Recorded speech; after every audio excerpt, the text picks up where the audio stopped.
Hi, everyone. I'm Anna Raful, your host of Camp Broadway at this stage. Thank you so much to our partners at Streamable Learning for helping us get this all together. I am live in New York City at my apartment, connecting you to Broadway professionals on and off the stage, connecting them to you, our students, teachers, families, and everyone at home watching. As you already have, continue to send those questions in. I'll try to get to as many of them as I can. I'm so excited to introduce our first guest, Andrew Barth Feldman. Hey guys! He was the 2018 Roger Rees and Jimmy Award winner. Within the year of winning all that, he went on to star in Broadway's Dear Evan Hansen as the lead, which he did for just over a year.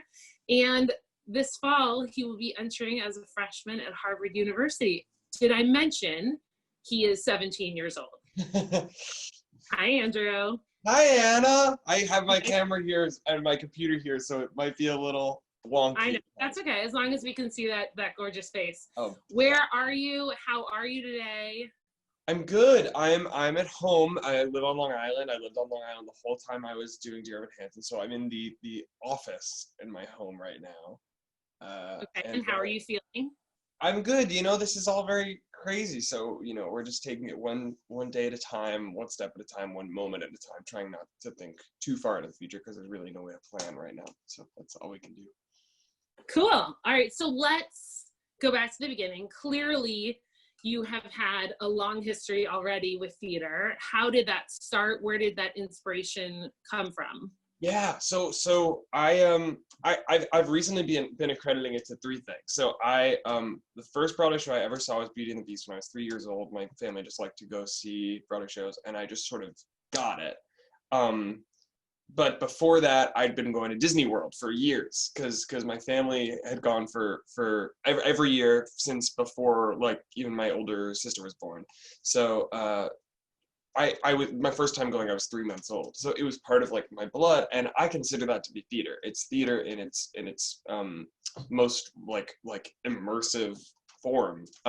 So I just sort of had this idea of escapism in my head and sort of latched onto that. And then when it came out, I think I was like 4, I saw High School Musical. And that's true. That's really played a big part, that I was like, anyone can do this, you know? Absolutely. Yeah, I've been thinking about that a lot. So you're 17, have you officially graduated? Yes, so I had enough credits to graduate when I finished Dear Evan Hansen. So yes, I'm graduated, but I will be walking with my class at graduation, assuming that happens. And what school is that? I go to Lawrence Woodmere Academy, or went to Lawrence Woodmere Academy, which is here on Long Island. It's a private school. Okay. And when you were at Woodmere, I heard a rumor that you were the one who found the Roger Rees Awards, or that you got the school involved. How did that come about? Yeah, it's a small school. So when we did Catch Me If You Can, it was 15 of us. And so we, I heard about the Jimmy Awards sort of later than most people actually heard about it. So before you go on, let's take a second. So the Jimmy Awards are the National High School Musical Theater Awards that happen in New York. And all over the country, I think they're up to 46 now, regional.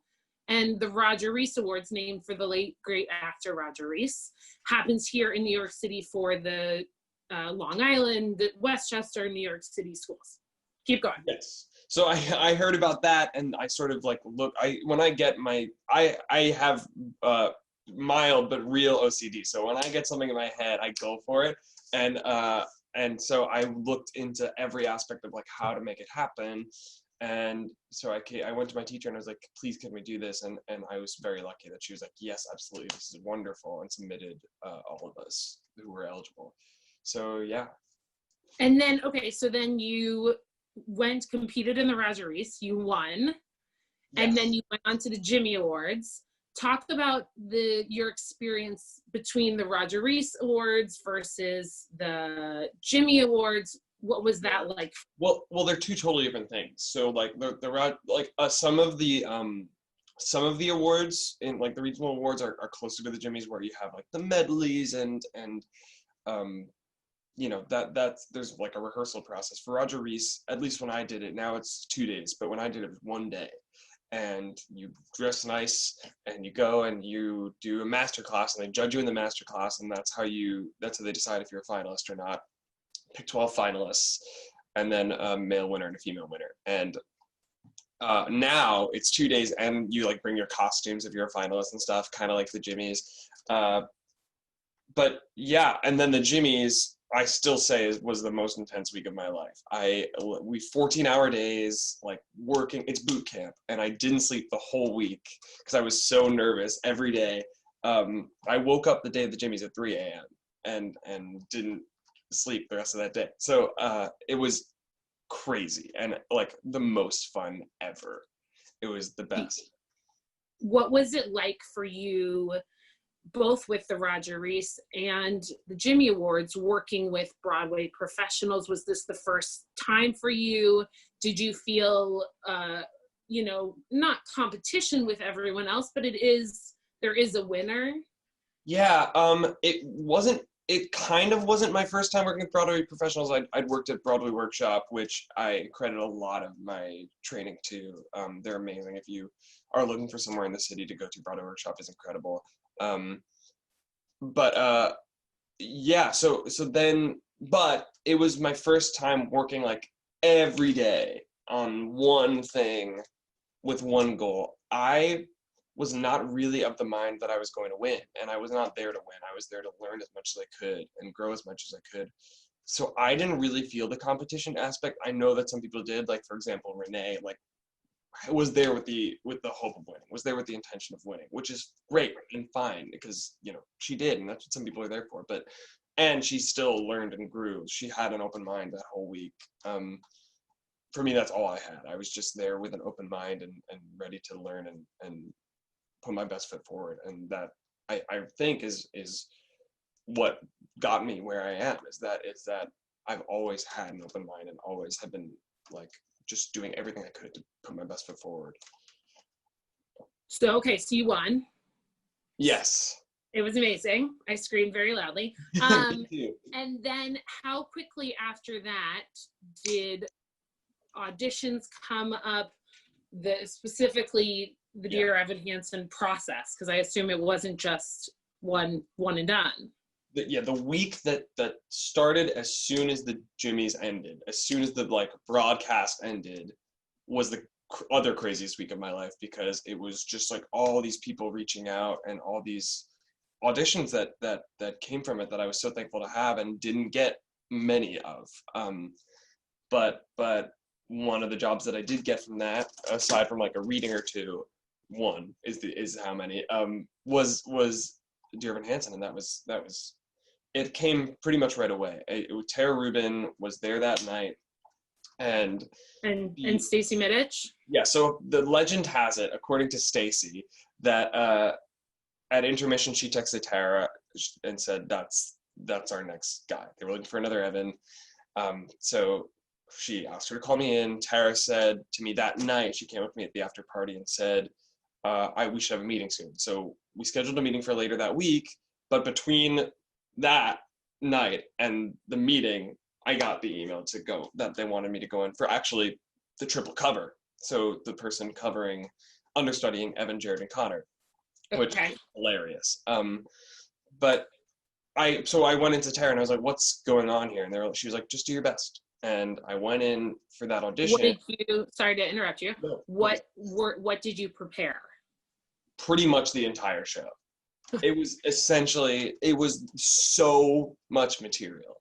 It was obviously not every scene Evan is in, because Evan's in every scene, but every scene Connor is in.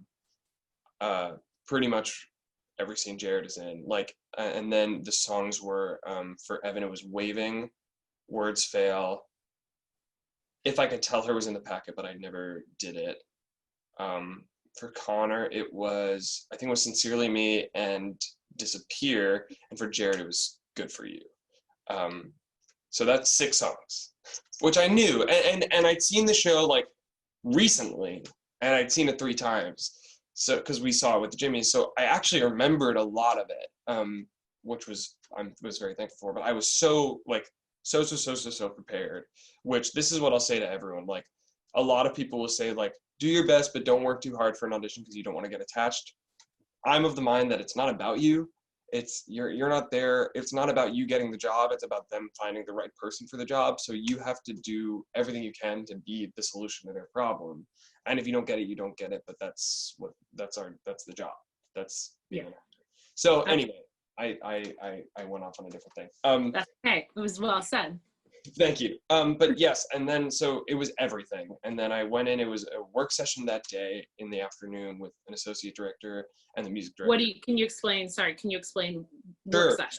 So a work session is pretty much when they know you're going in for an audition, but before you get to the big guys, they want to make sure you're as prepared as you can be and know what they're looking for. So it was with Adam Quinn, an amazing associate director on Dear Evan Hansen, Ben Cohn, who's the music director. I feel like there's someone else in the room, and now somebody's gonna be really mad at me. But it was very, very helpful, and I think it was like an hour. And I just went in and they gave me notes, and they were super duper insightful on everything. And they were like, I think it's gonna go really well this afternoon. And so then I went in, and it was through the bigger callback, and it was Michael Greif, Alex Lacamoire, Ben Pasek, Justin Paul, Stephen Levinson, Stacey Mindich, Alex Lacamoire. So no nerves at all. You were totally cool. I was shaking, and I think this is when they were like, okay, this kid might have the job, because I walk in, and I was like, hi, hello, and they were like, hello, Andrew. This is Michael Greif. He's like, hello, Andrew. Thank you very much. You were 15? 16. And he was like, please, would you like to do a little waving for us? And I was like, okay, thank you. And everyone laughed. And I said, I'm just really excited to be here. And everyone laughed again. And they were like, okay, I get this kid's whole thing.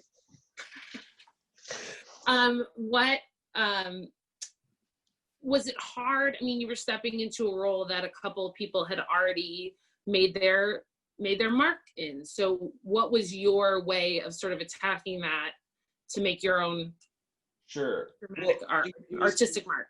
Yeah, it was interesting for me because my voice was changing at a time when the cast recording for Dear Evan Hansen came out.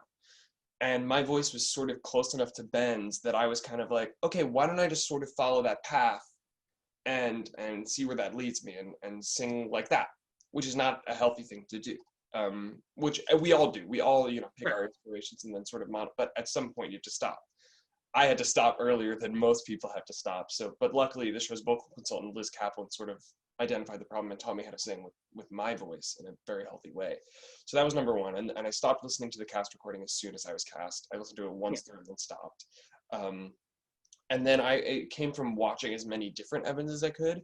So I made a point of seeing as many Taylor Trench shows as I did Michael Lee Brown shows so that I didn't get one thing in my head. And then I stopped once I started like real rehearsal. I think I saw the show 10 times when I was starting rehearsal. But then once I started like getting it on its feet, I stopped watching the show. And but it took a lot of time. I'd say it took 6 months in the role for me to find like what I was doing. And then it was still changing every day. But to find like what was in my bones, what was the most comfortable for me. I wasn't totally comfortable until like the very end because I was nervous every day. Okay, I'm gonna pause our questions to throw you some questions from our audience. Oh, this is a great one. How did you keep your balance between performing and living a normal life? I didn't live a normal life. The role really doesn't allow for it. So, Ben Platt sort of set this precedent, who is wonderful, by the way, is as wonderful as you want him to be. He sort of set this precedent that you live like a monk. You're going to be miserable. You don't get to eat dairy. You don't get to do all these things. And so I didn't do any of those things because I knew sort of from the beginning that there was this expectation that I was going to destroy my voice because I'm, untrained and younger. So I did call out my first week. I called out for vocal fatigue, but really because the first night I dumped so much adrenaline that my body was playing catch up the rest of the week, and by Sunday it wasn't there anymore. And after that I was like, I'm not doing that again. So I only called out from vocal fatigue twice in my whole run, which I'm very, very proud of. Over a year, right? Yeah, it was a year, and Yeah. and I called out from being sick once or twice, but just pure vocal fatigue just twice, which I'm very, very proud of. Very, Thank you. especially for that show. But Yeah, that sorry, was a result, no, it's okay. Just that was a result of me not being able to live a normal life. That was it. That was if I were doing everything and going out and partying, that wouldn't have happened. Absolutely. We have a question from Ella. She wanted to know, what did you do about school during the show? So I was tutored. The production, Dear Evan Hansen, provided tutoring for me so that I could stay on top of my schoolwork. I did the whole thing. I took my AP tests my junior year. I was lucky. Thankfully I took the ACTs before, so I was done with that. But yeah, I went to school to take my AP test at 8 a.m. and did a show that night. I did the whole kit and caboodle. It was different from teaching in a classroom. Learning in a classroom, I'd say it was faster actually, because when I got something, we just kind of moved on. And but it was totally different. But it was as rigorous, and I wasn't doing homework per se. I was doing homework like in the room with the person. Okay. I didn't have time, Yeah. Did you, okay, let's see, McKenna, who's 11 from Pennsylvania. Hello, McKenna. She wants to know, did you go to an acting school or take Broadway workshops at a young age? Yeah, so I was doing Broadway workshop since I was, I think, 9 or 10 years old. They're wonderful. I did a lot of community theater stuff, but Broadway workshop was really my only training. Okay. My school is, I took some voice lessons and stuff, but in terms of acting lessons, that was really it. It was these monologue workshops for 5 weeks and things like that, which were super helpful and wonderful. But it was mostly the classes in school that everyone sort of has access to. Luckily, Miss Partee, who's the director at my school, runs the theater program, is brilliant and wonderful. So I did learn a lot from there. But it's not an acting school. I didn't go to a LaGuardia type thing. It was just kind of a regular old private school. Did you have school. drama? Did you take choir? Did you play an instrument? Yeah, I took pretty much I took a chorus, I was in band, I was in, and I was doing theater at my school. And I was doing so much community theater. That was sort of the school that I learned from, was I would be doing 5 shows at a time, working on 5 shows at a time. Busy. Okay, we have a question from Ava. What was it like making your Broadway debut? That was the craziest night ever. Everyone that was there talks to me now about that was the most electric experience they've had in a theater, because truly it was over 500 people there that knew me. So that was over half the audience, or people that I knew, people in my life. It was just this mirage, this weird, everyone was there and I couldn't really see, and I purposefully tried not to look. Yeah. But oh my God, it was so beautiful. And it was by far probably the worst I've ever done the show, because I grew every night, but the support that I had that night was remarkable. And I'm so thankful for everyone that was in that room. It was incredible, and I don't remember it at all. Sylvia wanted to know, how did you tackle the emotional impact of being Evan, especially night after night? Yeah, it was tough. So I sort of can, but I was not someone who could cry on command. I couldn't. So for the beginning of my run, if you saw me in the show, I didn't cry. I didn't have tears to give you. Which is fine. You know, there are ways of portraying sadness that are not crying. And I talked to a lot of the men about this: Taylor Trench, Ben Ross, Ben Platt. Ben Platt's answer was, I don't know, that's just something I can do, which is very funny. But Taylor and Ben Ross were sometimes you can't cry, and that's really interesting too. That he's too sad to cry, and that allows the audience to cry for him, which is fascinating. But toward about 6 months in, I was able to do it consistently every night. But at the beginning, I was really, really trying hard to, like, I think in my head, merge myself with Evan to become as immersed in him as I could, which was unhealthy. And I'd come home every now and then and truly not be certain which one I was supposed to be, Evan or Andrew. But by the end, I thought of him less as trying to make him me and more of like my best friend in the world, because I just knew him so well and I could slip in and out of him very easily, which I think was sort of the key, was in some moments needing to be out of control and in his skin, and in some moments needing to be completely in control of what my body was doing and what was happening in the scene. Yeah. Yeah, it was tough. Yeah.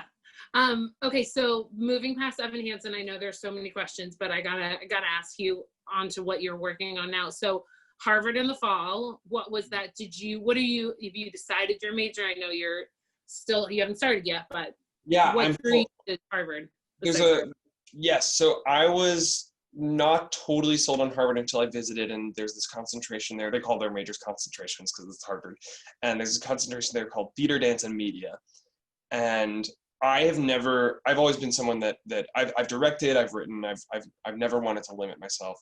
And I was looking at this curriculum, and it was acting, directing, writing, dancing, dramaturgy, puppeteering, improv, Shakespeare, design, everything. And I was like, this is exactly what I need, because I don't want to pigeonhole myself. So that was what sort of did. So that's what I'm planning on concentrating in with a minor, I think it's called a secondary concentration in music, and so to focus in composition. Did you have to audition, or was it? Yeah, I just had to apply. I did have a portfolio, but yeah, it was just the application, the typical Ivy application process. Yeah. And so what else are you working on? I know you have your hands on a lot of different things. So what is on your list? Besides? Well, right now we're doing this Broadway Jackbox thing, which if you're bored on Tuesdays and Fridays at 6, feel free to join us. We stream on Twitch, and we get a bunch of Broadway people and play dumb games. So that's sort of been my number one thing. But we just did the Star Wars thing at Fitch-Royal. It was a musical I wrote in 8th grade that we did. Explain that, Star Wars, yeah. Sure. So I run a theater company called Sneak Frog Productions. I've been running it since I was 12 years old. And in 8th grade, my friend and I wrote a Star Wars parody musical. And as soon as... A specific episode, or just in general? Yes, it's episode 4. The music was good. Overall, it was very 8th grade. Like, it was 8th grade humor.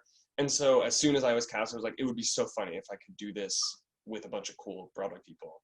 And so that's what we did. And it was Gaten Matarazzo did it, Drew Gelling, Antonio Cipriano, all these amazing, amazing people.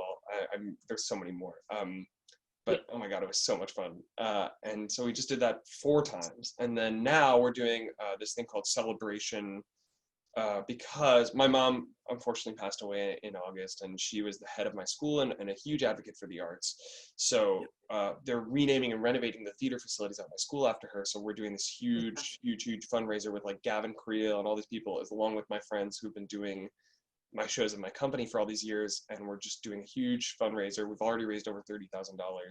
Wow, fantastic. And we might have to move it now, but more on that later. And then there's a third show that we're working on, which is a play that I wrote with Gabby Karuba, who's currently playing Zoe, that you'll hear more about soon, hopefully. But it's very exciting. We've done a couple of readings, and it's very, very exciting. So I'm excited for you all to hear more about that. That's amazing. You are keeping yourself busy. Okay, we have some more questions. Do you have, let's see, Ava wanted to know, what are your go-to audition songs? Ooh, okay. Have you, I love, for traditional, I love Now I've Seen You from Honk. I recommend it. Mm-hmm. And then I have to do a lot of rock auditions, weirdly. So I do a lot of Bowie. I do, Life on Mars is a good one. Want to get a little? No. I do not have the voice to sing Life on Mars right now. That's okay. Yeah, And Had to ask. I had to ask. Bewley Brothers by David Bowie. If you need like a weird like sort of guitar-y country rock sort of thing, Okay. Bewley Brothers by David Bowie is a great one too. All right, we have a bunch of questions about, you said a little bit about this earlier, but advice to other actors dealing with disappointment, maybe dealing with nerves. How do you, like you said with your auditions, I mean, all of that stuff, sort of advice. Yeah, what I believe is that everyone's path is completely different, and you're not in control of yours. This was not my plan. My plan was to go to a conservatory and work as hard as I possibly could forever until it happened for me. And it just so happened that I did that work. You know, I did work that hard for years and years and years. And I also got very lucky. So at some point you will get very lucky, but that only comes with work. So work, and never be rather than looking at someone else's path with jealousy, look at their path and see what you can learn from that path. Even if you're in the ensemble and it's a lead, or you're a lead and this person's in the ensemble, look at how hard they're working, look at their path, see how they're getting where they are, and learn from them. And there are things you can use in your own path, but you're not in control. So there's no reason to be disappointed about where you are. Of course you will be, but to let that bog you down as a performer is I don't think there's any reason for that. And if you want to be on Broadway, that will happen as long as you're determined and work as hard as you possibly can. I love that. That's what I think. Well, so there's a bunch of questions too of are you planning to continue? I mean, with your major at Harvard, obviously there's a lot of things you can do with that, but the world wants to know if you're planning to come back to Broadway. I mean, if they'll have me, I'd love to. Yeah, I just kind of want to do everything. I kind of just want to do projects that I love and am passionate about. And I've been very lucky to have been able to say no to things that I think are not right, or don't exactly fit in my sort of wheelhouse, or things that I'm passionate about, because I don't want to limit myself. And I think something that I've learned sort of foolproof that you can do is create your own opportunities for yourself. I made a theater company. I built all these shows that I just wanted to do. So if there's something you want to do, go do it. You know, there's nothing stopping you. So yes is the answer, but I also want to direct. I also want to do film and TV. I'll do anything as long as I'm passionate about it and it's a story that I feel is worth telling. Good. Love it. I have a lot of questions. Let's see. Yael wants to know, yes, I think Yael, were you the youngest actor in Dear Evan Hansen? Yes. There was a Sam Primick when he started was also 17 actually, but yes, I was at 16 the youngest person that's ever played the role or been in the show. Yeah. I have a couple questions about the relationships that you've formed with people and these amazing experiences you've had. The Jimmys, your Dear Evan Hansen cast. I mean, clearly these are relationships you'll take with you through the rest of your life. Absolutely. And I've already, I have this thing in my brain that I've sort of realized over the last couple of days, that I can't separate like friend groups. That doesn't make much sense to me. So I just keep lumping all my friends in together. And so like over the last couple of days, we've been doing like a quarantine party line on Zoom actually. And I've just been like it's been my friends, and then like also like Jordan Fisher and people from like High School Musical and all these amazing people. So it's been cool to get to just sort of build this network that I don't think of it as here's my famous friends, here's my, friends from home. It's, with Star Wars, I was able to like bring my friend on as a dresser, and I had my friends who did it the first time in 2016 come in for a number. And so I just keep sort of putting them all together, which has been really nice. So yeah, it's people that I'm keeping with me in my sort of army of silly things that I put into the world. I like it. Malin, I'm sorry if I said your name wrong. Malin said, did you ever feel like giving up, or was it ever too much? I did, yeah. So my mom was not a stage mom at all. We called her the anti-stage mom. She was always sort of, putting in me that I had to have a backup plan. For a while, my backup plan was computer programming, which I hated, but I was okay at. And I was looking, if there was a time where I was like, I'm not going to be an actor. I want to go to like Stanford. I want to do programming. That's what I want to do. But it wasn't what I wanted to do. And I fell back in love with performing, thank God, because I actually did 13 with Jason Gauthier, directed a production of 13, and it was just so kind and wonderful. And I sort of very quickly fell back in love with all of it. But yeah, absolutely, there are times where you want to give up. And people say, if you can see yourself doing anything else, do it. Which I don't necessarily agree with that, but I also can't see myself doing anything else. Oh, there's siren. That's great. New York City. I'm literally in, yeah.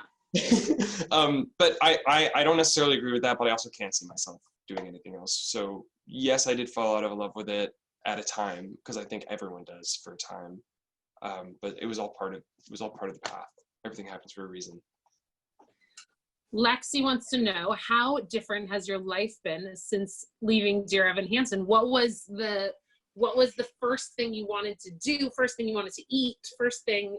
Oh, I had like 7 slices of pizza at the party after. We went to the American Dream Mega Mall the next day, like me and a couple people from the cast. Like I immediately just started eating so much. I gained back all my weight. I lost a pound every month when I was in Dear Evan Hansen. I've gained back all my weight. There are pants that don't fit me anymore, which is hilarious.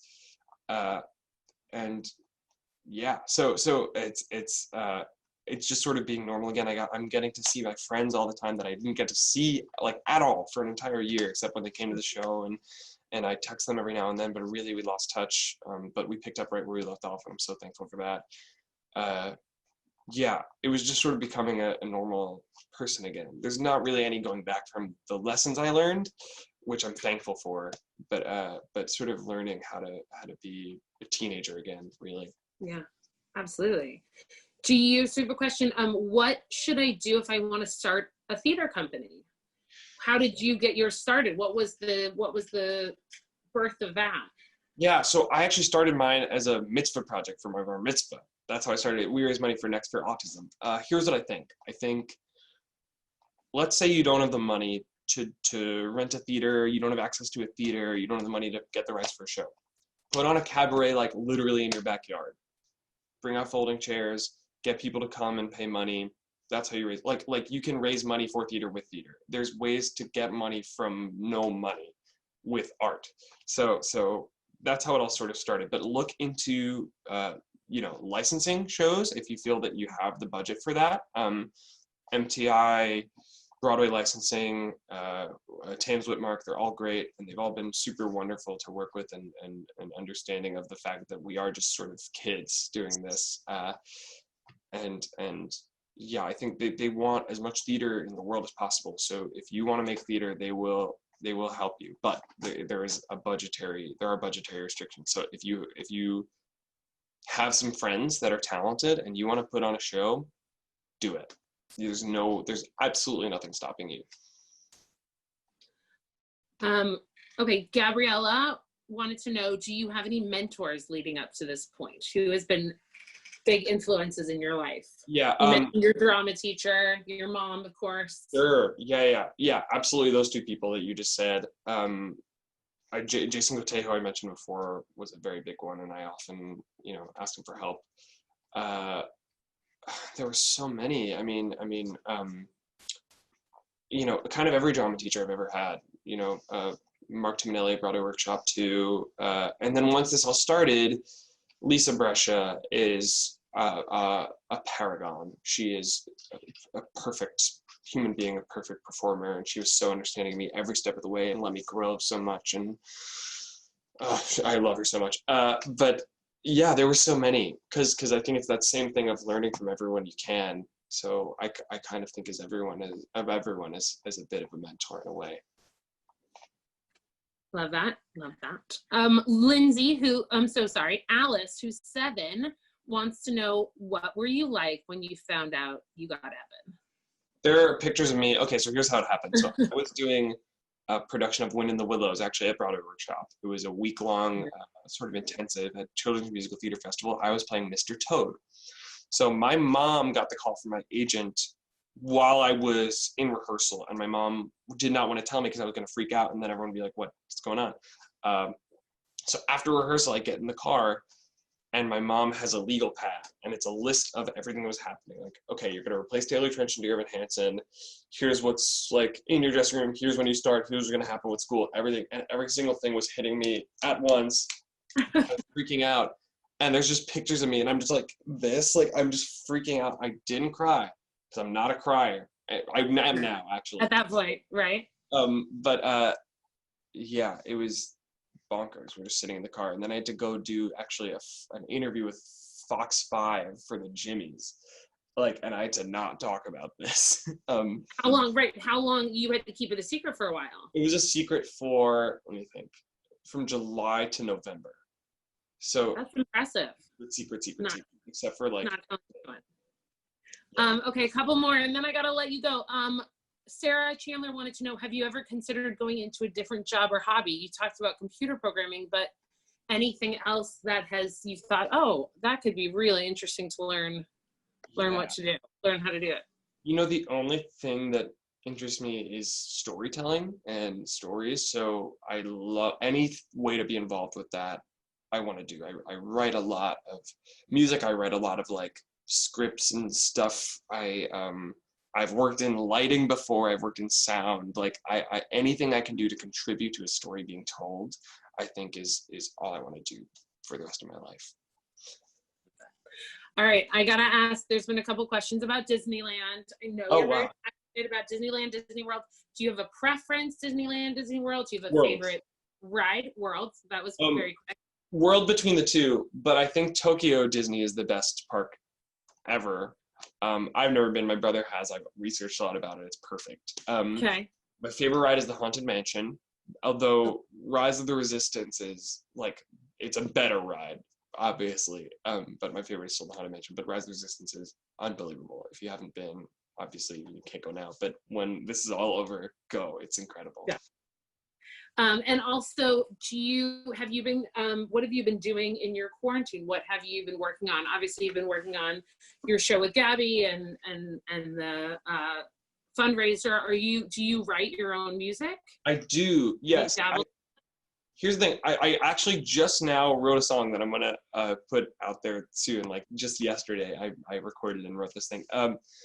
So yes, I've been doing music. I've been, I always have these weird ideas, and now I have all this time to pursue them. So like I'm currently working on this new thing that I can't talk about at all. I'm like all these things, writing music, writing. Also just like, there's no pressure to be productive. Like I'm talking about all these things that I'm doing, but also I like spend whole day sitting on the couch and playing video games or watching the Muppets. I've watched a different Muppets thing every day. I love the Muppets. Love that. Okay. So there's no pressure to be like creative during this time. Cabin fever is a super real thing. So like there's like, spend the time how you want to spend your time, whatever makes you happy. You don't have to come out of this having written the next great American novel. Yes, that is true. Okay, I have like time for 2 more questions. One, as I mentioned before, this At This Stage is being brought by Camp Broadway. Camp Broadway, our motto is develop your character. What does character mean to you? Yeah, I think everyone has their own, like I've said, everyone has their own path. So develop your character is to me following that path and learning what's best for you. Like for example, there are so many roles that I would kill to play, but I'm like, I'm not right for it. Or anything. Yeah, it's exactly like I can't play. I'm not right for this role. Nobody else should play that role besides so and so. But also not limiting yourself. That was sort of because you could very easily say nobody else should be Evan Hansen but Ben Platt, but here I am, and here's Taylor Trench and here's Jordan Fisher. So it's just sort of about learning what you can do, what you should do, what you want to do. And that was difficult for me And I think it's difficult for everyone, especially at my age, at your age, I'm sure. So, but following that path and not rushing it, just taking your time and letting it run its course, I think is what that means to me. I love that. That is so clear and concise and very helpful to all young aspiring actors and actresses that are watching and throughout the world. And lastly, because there's just been so many requests, what besides Dear Evan Hansen, what were some other favorite shows that you have been a part of so far? Okay, great question. Community or high school or? Yeah. I performances. I loved doing Catch Me If You Can. Frank Jr. I'd kill to do that role again. Right after I did Catch Me If You Can, I got to play Tommy in the Who's Tommy, which is, I think, my other favorite. My favorite experience I've ever had was I did We Will Rock You at Broadway Workshop, and that was another moment where I felt back in love with theater. Those are sort of my big three, like screamy tenor, but also really like, except Galileo, like really, really deep. I went really, really Catch Me If You Can and the Who's Tommy, where I sort of credit them as being like the two biggest steps in getting me to do what I was able to do for Dear Evan Hansen, because Catch Me If You Can, I did everything I could to make it my own and sort of follow my own path and do a deep dive into who this character was. And then Who's Tommy, which I shouldn't have done, I went fully method for it. Method is sort of... explain that. Method is sort of means like you don't break character. So literally you would see me at intermission standing at a wall, and because Tommy is catatonic, which means he can't see, he can't hear, he can't speak, just staring at a wall, and somebody would come up to me like, Andrew, are you okay? And I would not respond, and I'd be like, I couldn't hear you, I get like in my head. So that was a little scary sometimes, actually, where I'd have to really like come down from that, and would do it for so long that like my eyes would actually for real hurt. Yeah, that was crazy, and I'd love to do that again too. But yeah, those are the two biggest ones that got me to where I am, I think. Thank you, Andrew, for taking the time. Thank you so much for having me. This is great. Thank you guys for. Oh my gosh, anytime. Thank you everyone for your questions. I'm so sorry I didn't get them all. Andrew, where can they find what you're doing next? Where are you? Yeah, where are you posting?